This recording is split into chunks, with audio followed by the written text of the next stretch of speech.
آیا تا به حال راجع به انجیل در باب عیسی مسیح شنیدید؟ یا شاید هم شنیدید اما هرگز موضوع را متوجه نشده باشید. این ویدیوی کوتاه نشان می‌دهد که چه اتفاقی افتاد وقتی عیسی مسیح در زمین آمد و هدفش چه بود. همانطور که احتمالاً می‌دانید حدود 2000 سال پیش کودکی به دنیا آمد. یک فرشته به زنی به نام مریم بشارت داد که او صاحب پسری خواهد شد که نامش عیسی است.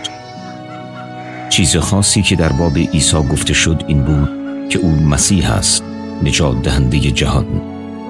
عیسی مانند یک پسر معمولی بزرگ شد و به پدرش در کارگاه نجاری کمک میکرد.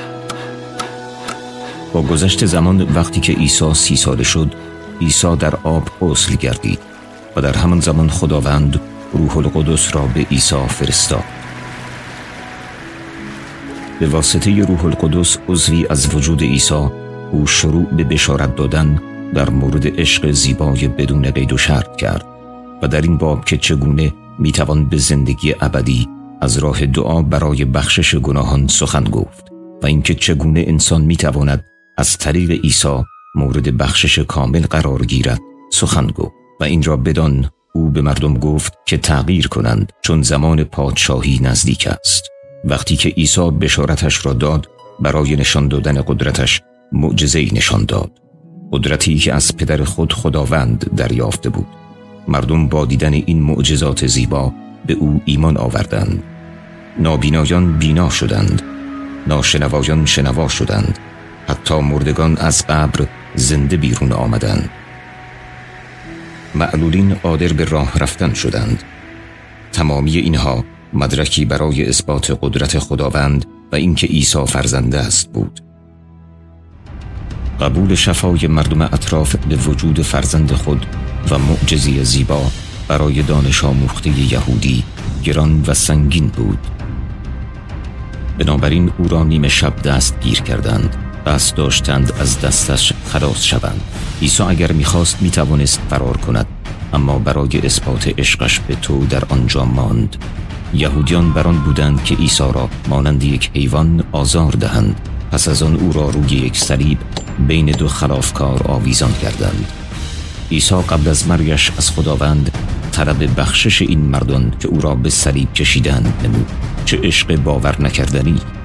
وقتی که فرزند خدا بر روی صلیب جان داد، تمام بیماریت و درد و گناهانت را با خود برد.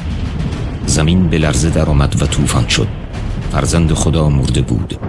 عیسی در قبری آجری مدفون شد و 3 روز مرده بود. ولی روز سوم خداوند دوباره جان را در عیسی دمید. عیسی دوباره در قالب گوشت و خون از میان مردگان برخاست. پس از اینکه عیسی دوباره زنده شد تا 40 روز موعظه و سخنرانی کرد و پس از آن به سوی پدرش به آسمان بازگشت.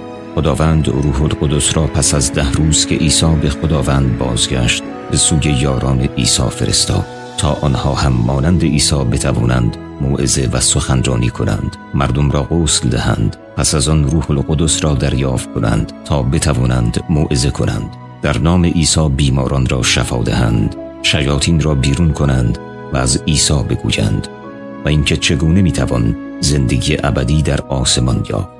و اینجاست که همه چیز پایان می‌یابد.